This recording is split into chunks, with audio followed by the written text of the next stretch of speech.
When Benjamin Franklin exited the Constitutional Convention, he was asked by a woman, "Sir, what have you given us?"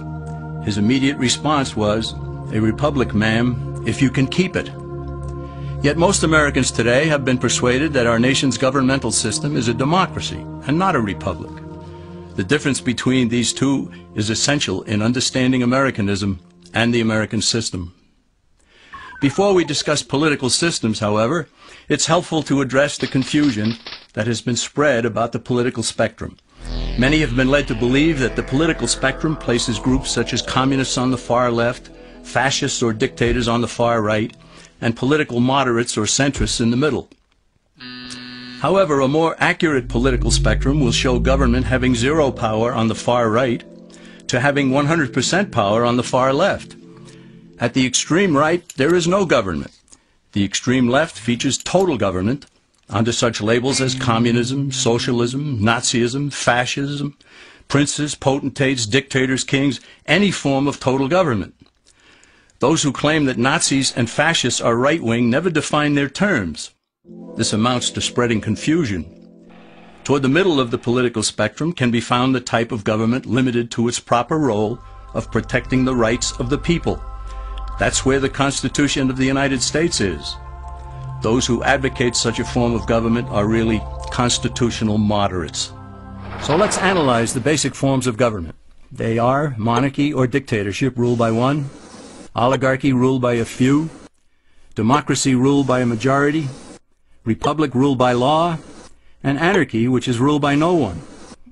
In discussing these five, we'll see that they can be narrowed down to even fewer. Looking first at monarchy or dictatorship, this form of government doesn't really exist in the practical sense. It's always a group that puts one of its members up front. A king has his council of nobles or earls, and every dictator has his bureaucrats or commissars, the men behind the scenes. This isn't ruled by one, even though one person may be the visible leader. It's ruled by a group. So let's eliminate monarchy, dictatorship, because it never truly exists. Oligarchy, which is ruled by a group, is the most common form of government in all history. And it is the most common form of government today. Most of the nations of the world are ruled by a powerful few, and therefore oligarchy remains. At the other end, we find anarchy, which means without government. Some people have looked over history and found that many of its worst crimes were committed by governments, so they decided that having no government might be a good idea. But this is a mistake, because as the ancient Greeks stated, without law there can be no freedom. Our founding fathers agreed and held that some amount of government is a necessary force in any civilized, orderly society. In a state of anarchy, however, everyone has to guard life, liberty, and property, and the lives of family members. Everyone must be armed, and movement is severely restricted because one's property has to be protected at all times. Civilized people have always hired someone to do the guarding, a sheriff, a police force, or some branch of government. Once law enforcement was in place, the people were freer. They could leave their property, work in the fields, and so on. In short, the proper amount of government makes everyone freer. There are some who advocate anarchy, however, not because they want no government, but because they don't like what they have. They use anarchy as a tool for revolutionary change. The condition of anarchy is very much like a vacuum where something rushes in to fill it. These calculating anarchists work to break down the existing government with rioting, killing, looting, and terrorism. Tragically, the people living in such chaos often go to those best able to put an end to it and beg them to take over and restore order. And who is best able to put an end to the chaos? The very people who started it. The anarchists who created the problem then create a government run by them, an oligarchy, where they have total power. This is exactly what happened in Russia that led to Lenin taking total power, and in Germany where Hitler's brown shirts created the chaos that brought him to power. But anarchy isn't a stable form of government. It's a quick transition from something that exists to something desired by the power-hungry. It's a temporary condition, and because it isn't permanent, we eliminate it as well. The word democracy comes from two Greek words, demos, meaning people, and kratein, meaning to rule. Democracy, therefore, means the rule of the people, majority rule. This, of course, sounds good, but suppose the majority decides to take away one's home, or business, or children. Obviously, there has to be a limit. The flaw in democracy is that the majority isn't restrained. If more than half the people can be persuaded to want something in a democracy, they rule. What about republic? Well, that comes from the Latin, res meaning thing, and publica meaning public. It means the public thing, the law. A true republic is one where the government is limited by law, leaving the people alone. America's founders had a clean slate to write on. They could have set up an oligarchy. In fact, there were some who wanted George Washington to be their king. But the founding fathers knew history, and they chose to give us the rule of law in a republic, not the rule of a majority in a democracy. Why? Let's demonstrate the difference in the setting of the Old West. Consider a lynch mob in a democracy. 35 horseback riders chase one lone gunman. They catch him, and they vote 35-1 to hang him. Democracy has triumphed, and there's one less gunman to contend with. Now consider the same scenario in a republic. The 35 horseback riders catch the gunman and vote 35-1 to hang him. But the sheriff arrives, and he says, "You can't kill him. He's got his right to a fair trial." So they take the gunman back to town.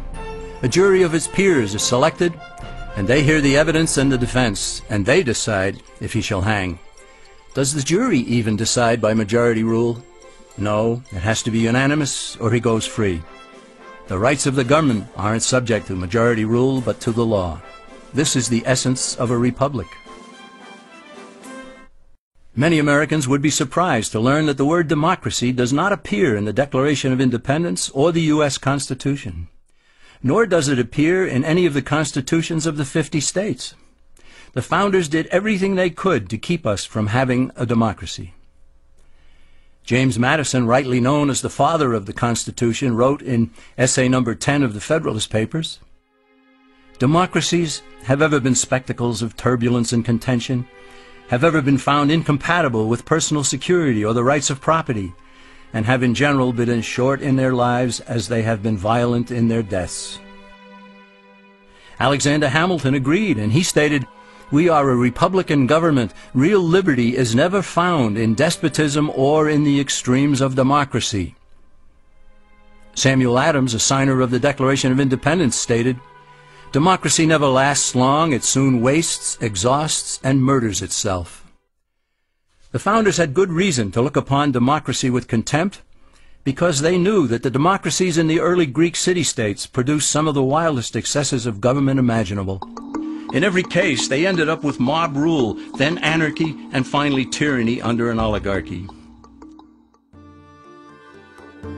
During that period in Greece, there was a man named Solon, who urged creation of a fixed body of law not subject to majority whims.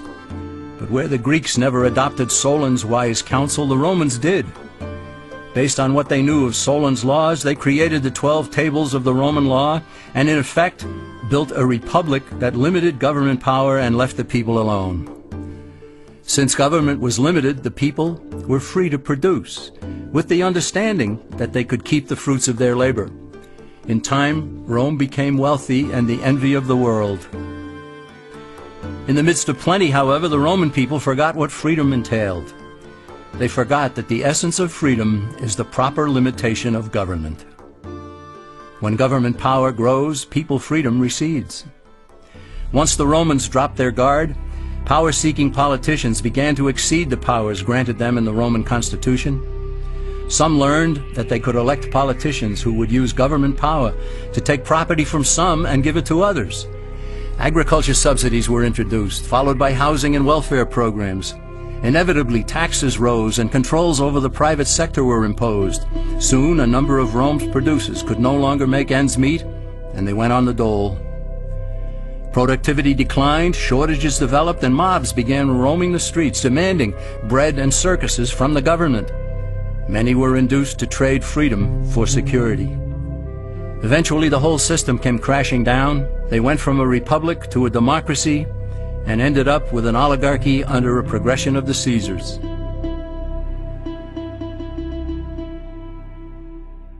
Thus, democracy itself is not a stable form of government.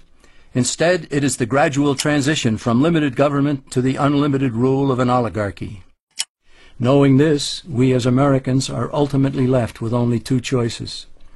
We can keep our republic, as Franklin put it, or we will inevitably end up with an oligarchy, a tyranny of the elite.